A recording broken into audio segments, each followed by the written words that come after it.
What is going on, ladies and gentlemen? My name is Espresso, and welcome to this week's breakdown. Now, today we're going to be talking about the MTAR-X. This SMG is actually very good, very dependable, and has a lot of qualities that I think a lot of you guys will love. This is my personal favorite weapon in the game, along with the Remington R5. It's very dependable, and chances are at range you'll win your gunfights with the MTAR. It's very mobile and doesn't restrict movement, so it has a lot of properties for running and gunning, which is personally my playstyle. But before we get too far into this, I want to make a quick announcement. I'm close to 2,000 subscribers. For those of you guys on my channel, thank you guys for being active subscribers. For those of you guys on Carnage, thank you guys for checking my channel out, and if you haven't already, be sure to hit that subscribe button on my channel and on Carnage's as well. But getting back to the video, let's start right with the damage. It is the third highest damage of all the SMGs, and it has the highest damage at range. The actual numbers are 40 to 25, which means it's a 2 to 4 shot kill, but simple math dictates that it's a 2-shot kill needs the enemy to be damaged already. The 4th shot would need to be at range. Now, the multipliers, the head is a 1.5 times multiplier, and the body is a 1.0.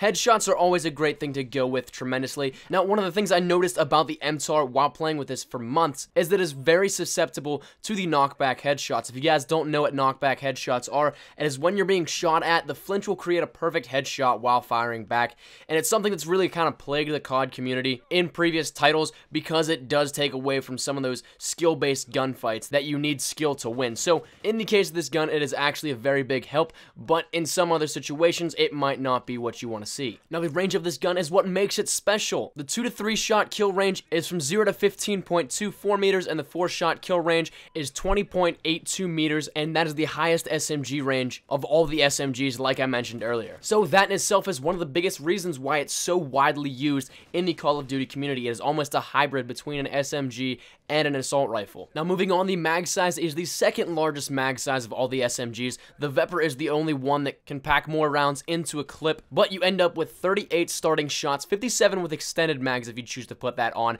So that is a lot of ammo, and more than enough to get 3 or so kills before having to reload if you want to conserve ammo. Now, at this point in time, it statistically seems like the SMG is such a great choice for your weapon, but the only downside to this is the fact that the fire rate is the second slowest SMG in the game. The Vector is the only gun that is slower. This is what equalizes the rest of the gun to the other SMGs. It makes up for that long range and high damage that it has. Although it is slower, it isn't the Achilles heel of the gun. With 810 RPM, it still can pack a punch. You just need to make sure that you don't put yourself in any positions where you need to rely on fire rate. So moving on to the reload times, it's pretty slow compared to the other SMGs as well. The empty is 3.93 seconds, the full is 3.2 seconds, and the cancel is 1.93 seconds. As always, sleight of hand is going to help reduce those times, and if you're a sprayer, I would say to run sleight of hand so you can reload quickly. But the nice thing about this is the fact that the mag size is so large that you don't have to depend on reloading. Now, just briefly touching the ADS, it is a standard ADS time for all the SMGs,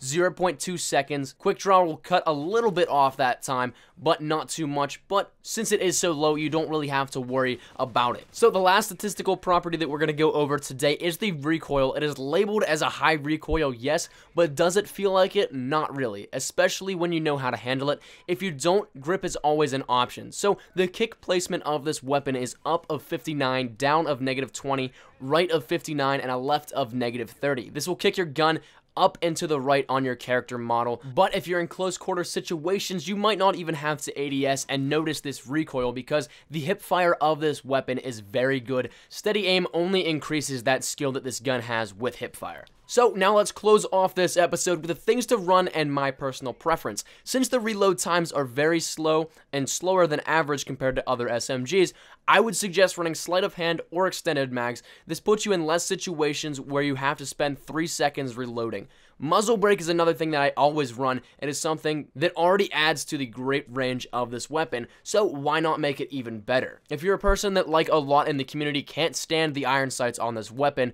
an optic can always help. The iron sights aren't the best, but they're manageable. But if you can't deal with that, you can always run a red dot sight or a VMR. Those are my two personal preferences if I were to have to run an optic on this. Now, since the recoil can be a pain at times, I suggest running grip if you feel like you can't contain the recoil of this weapon. And finally, my personal preference, like I said earlier in the video, I love this weapon. It's my personal favorite SMG in the game. I always feel like I can count on it. When playing competitive, this is my go-to gun if I don't need to run an AR, and it keeps the mobility durability up so it allows for that run and guns type mentality of gameplay, and that is the stuff that I love to do in Call of Duty. It's very versatile and very dependable, and since it's great at range, it can be a gun that I can count on for power and range. So really what I'm trying to say is that I would highly recommend this weapon if you don't use it already. I know a ton of people already do, and this is probably one of the first guns that I should have done an in-depth on, but 3 months into the game, I guess it's close enough to being as close as possible for these breakdowns, but I would highly suggest using this weapon,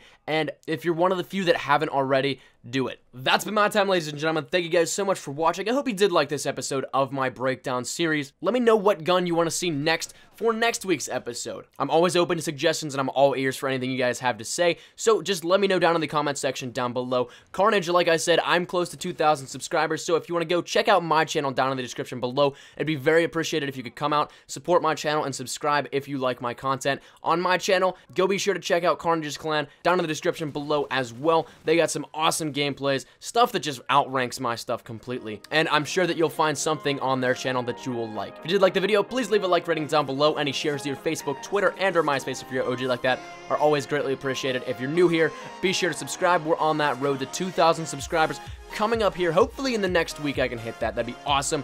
Anyways, that's been my time, ladies and gentlemen. Thank you guys so much for watching. My name is Recoil. As always, I hope you guys are having a great day. I shall see you guys later. Take care, and peace.